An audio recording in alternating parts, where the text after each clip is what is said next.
অ্যাক্টিংটা খুবই সুন্দর ছিল, একেবারে ফ্যান্টাস্টিক। বাট অ্যাক্টিং করতে করতে ওভার অ্যাক্টিংটা একটু বেশি হয়ে গেছে। আর সব থেকে বড় কথা মানে হ্যাঁ, ওটা মেকআপ হিসাবে মুখে মেখে নে, মানে দেখে বোঝা যাচ্ছে আটা ময়দার সাথে 50টা মুখে ফিল্টার মারছে।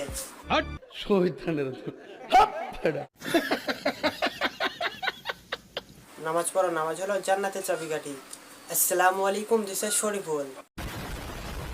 তো আজকে কথা বলবো কিছু ব্লগার আর যারা মাদ্রাসা থেকে টিকটকার আছে তাদেরকে নিয়ে। তো ভিডিওটা শুরু করা যায়। আজকে তোমাদেরকে নিয়ে রোস্ট করে ভাবতে একটা সময় ছিল যখন মানুষ ভাইরাল হওয়ার জন্য অনেক স্ট্রাগল করতো, বিয়ে বাড়িতে গিয়ে ব্লগ বানাতো, অনেক নতুন নতুন জায়গায় এক্সপ্লোর করতো।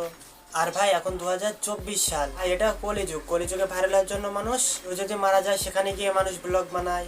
একজন মারা গেছেন, তো সেখানেই আমরা যাচ্ছি। আবার দাদু হসপিটালে ভর্তি থাকলে তার ব্লগ বানায়। মৃত্যুর সাথে লড়াই করছে, তাই ভাবলাম একবার শেষবারের মতো দেখে তো আসি। এখন এসব ভিডিও না করলে তো ভাইরাল হতে পারবে না। সঠিক বলেছ। আজকে এমনই কিছু টিকটকার আর ব্লগারদের নিয়ে কথা বলতে চলে আসলাম। মৃত্যুর সাথে লড়াই করছে, তাই ভাবলাম একবার শেষবারের মতো দেখে আসি। এই মামুনির দাদু হসপিটালে ভর্তি আছে, মৃত্যুর সাথে লড়াই করছে, আর ইনি সেজে গুজে দাদুকে দেখতে যাচ্ছে। আবার সেটা আবার সোশ্যাল মিডিয়ায় পোস্ট করছে। খুব দারুণ লজ্জার ব্যাপার।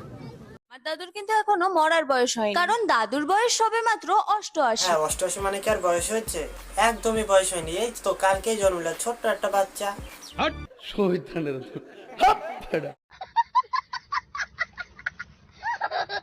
কিন্তু আমার নিজের দাদু নয়। সেই জন্য তো আমার সাবলাও মারছিস। নিজের দাদু হলে কি আর এমন সাবলাও মারতে পারতিস?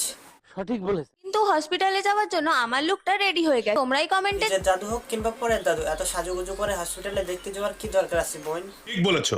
কিন্তু হসপিটালে যাওয়ার জন্য আমার লুকটা রেডি হয়ে গেছে। তোমরাই কমেন্টে জানাও আমাকে কেমন লাগছে। একদম কঠিন, কষ্টকাঠিন্য বলার মতন আমার কোনো ভাষা নাই। জানি না আমি কি ভাষায় বলবো। বাংলা কথাই ভালো না।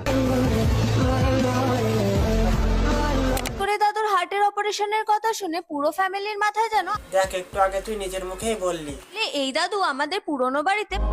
আমাদের ছেলেদের একটাই কষ্ট, কারণ আমরা সব সময় 12 ভাতারি মেয়েদের উপরেই ক্রাশ খাই। দেখো, তোমরা যারা মাদ্রাসার ছাত্রছাত্রী আছো তাদের উদ্দেশ্যে কোনো ছোট করে কথা বলা হয়নি। অনেক কিছু টিকটকার আছে তাদের উদ্দেশ্যে এই কথাগুলা। সব আলুই ভালো হয় না, কিছু কিছু আলু পচাও থাকে। তেমনি কিছু মাদ্রাসার ছাত্রছাত্রী ভালো হয় না, ওই পচা আলুর মতন পচায় থাকে। সঠিক বলেছ। আরে এই ছেলে মেয়েরা তোরা ঘুমে থেকে এগুলাই তো আমাদের প্রাকৃতিক সৌন্দর্য। করছি, পাঞ্জাবি খুলছি, টুপিও খুলছি, এখন ভিডিও বানাইতেছি। এখন বাংলাদেশের কিন্তু পাপি রুস্টার, এটা নিয়ে আবার রোস্ট করব। এখন বাংলাদেশের কিন্তু পাপি রুস্টার। হ্যাঁ ভাই, আমি যদিও বাংলাদেশের নাই, ইন্ডিয়ান। আগে কাউকে পাপি বলার আগে নিজেকে দেখ, নিজে কেমন। এটা নিয়ে আবার রোস্ট করব। রোস্ট কর। ভুল করলে রোস্ট করবে, এটা তো স্বাভাবিক।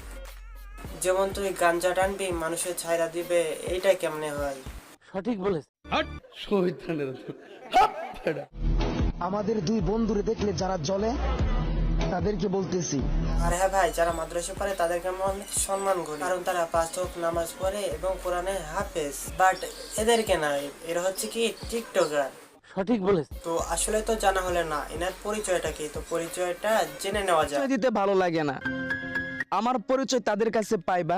ওনার সম্বন্ধে জানে যাওয়ার জন্য আমি অনেক কষ্ট করে ওনাদের টিকটক আইডির কমেন্ট বক্স চেক করেছি। তো ওনাদের পরিচয় জেনে এদেরকে আমি পরের একটা ভিডিওতে দেখবো। তো আজকের ভিডিওটা এই পর্যন্ত। চ্যানেল নতুন হলে সাবস্ক্রাইব করে পাশে থাকুন এদের পরবর্তী পার্ট দেখার জন্য।